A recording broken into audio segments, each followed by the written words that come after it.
We begin by praising Allah subhanahu wa ta'ala, by bearing witness that none has the right to be worshipped or unconditionally obeyed except for Him, and we bear witness that Muhammad sallallahu alaihi wasallam is His final messenger.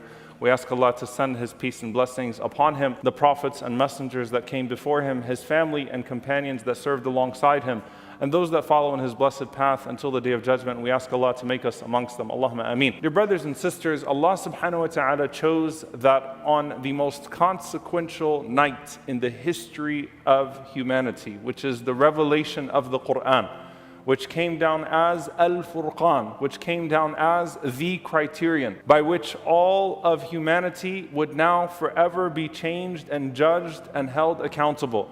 Allah subhanahu wa ta'ala decided and decreed that on this particular night, فِيهَا يُفْرَقُ كُلُّ أَمْرٍ حَكِيمٍ, that as He sent down the Furqan on this night, that He has decreed that on this night, every single year, Allah subhanahu wa ta'ala decrees everything that is to come in that particular year. And subhanAllah, it truly is stunning when you start to read about the narrations and perceive what it is that Allah is talking about on Laylatul Qadr. Now we know that Allah subhanahu wa ta'ala's knowledge is complete and that Allah azza wa jal already knows and writes and decrees all that is to happen based upon His all-encompassing knowledge. But what exactly happens on Laylatul Qadr? May Allah subhanahu wa ta'ala make us amongst those whose decree is to be forgiven. Allahumma ameen. And make us amongst those who catch the qiyam of Laylatul Qadr. And may Allah azza wa jal remove any barriers between us and Him that would cause our worship to go to waste. Allahumma ameen.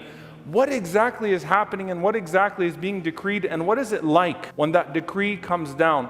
And I want you to actually try to perceive this with me, dear brothers and sisters, because I want to actually take you back to Laylatul Qadr last year. Laylatul Qadr last year. And the ulama mention, as Ibn Abbas radiallahu ta'ala anhuma says, that on that night, Allah subhanahu wa ta'ala gives the scrolls to the angels of everything that is to come for the next year. You have the scrolls of death. You have the scrolls of birth, the birth certificates of so many, the names of those that are to pass away. You have asma ash-shuhada, the names of the martyrs that are given to them. You have the names of the tragedies, the days of those wars, the genocide that we are witnessing today. All of that revealed to the angels on that particular night. And subhanAllah, I want you to just for a moment think that while we were in this masjid last year, or while we were observing Laylatul Qadr, hopefully, as it falls within the last 10 nights last year, that everything that happened from last Ramadan until this Ramadan was revealed to the angels in written form.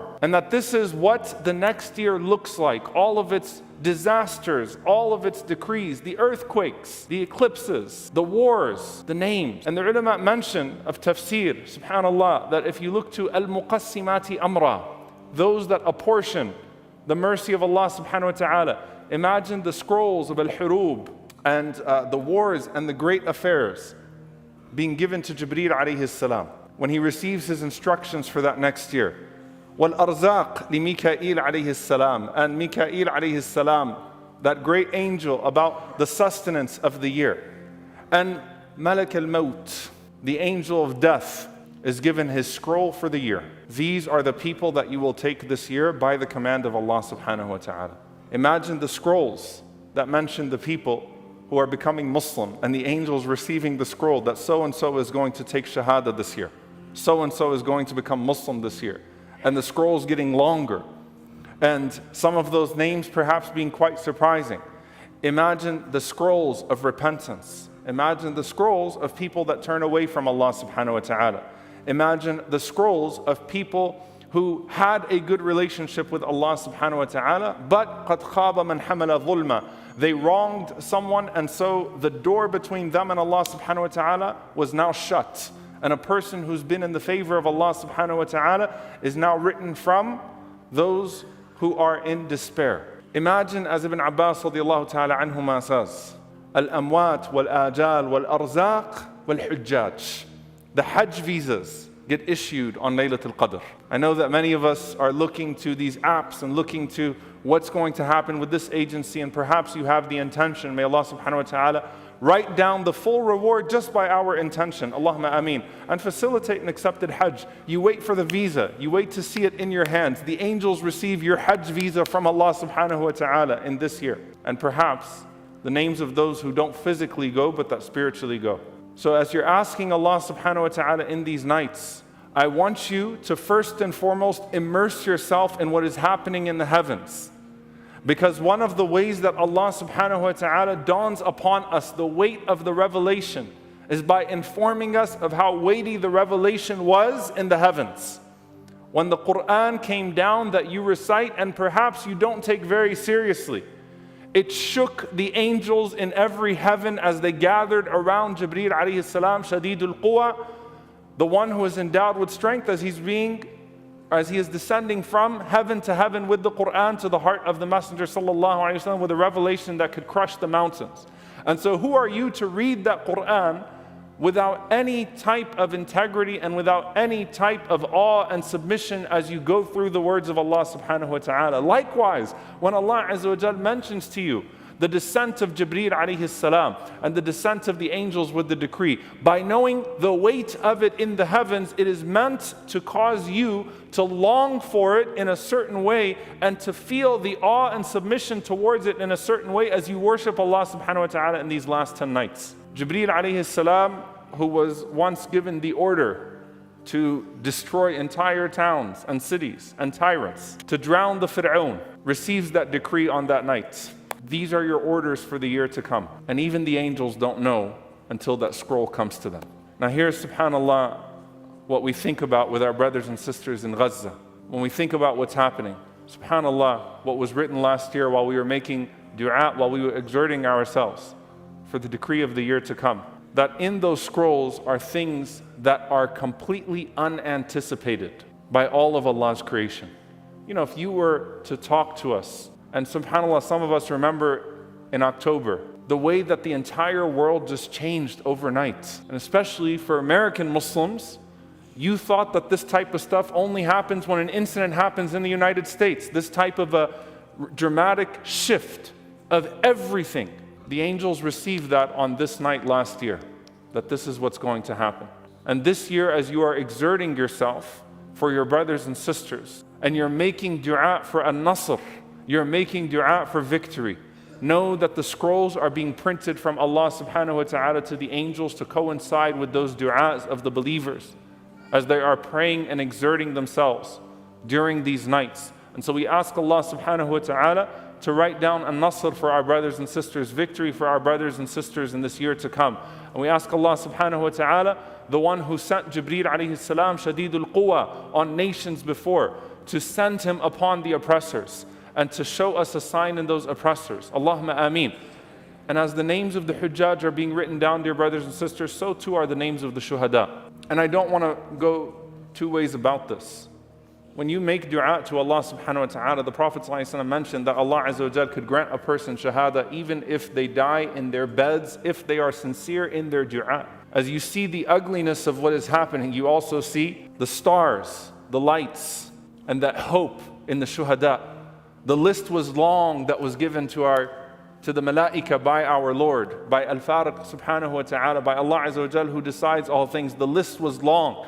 And Allah subhanahu wa ta'ala does not just decree in numbers, but every single name was given to them of every single shaheed. And just like you don't have to physically end up in Hajj to get the reward of Hajj, and you hope that your name is written from the Hujjaj, Allahumma inna nas'aluka shahada.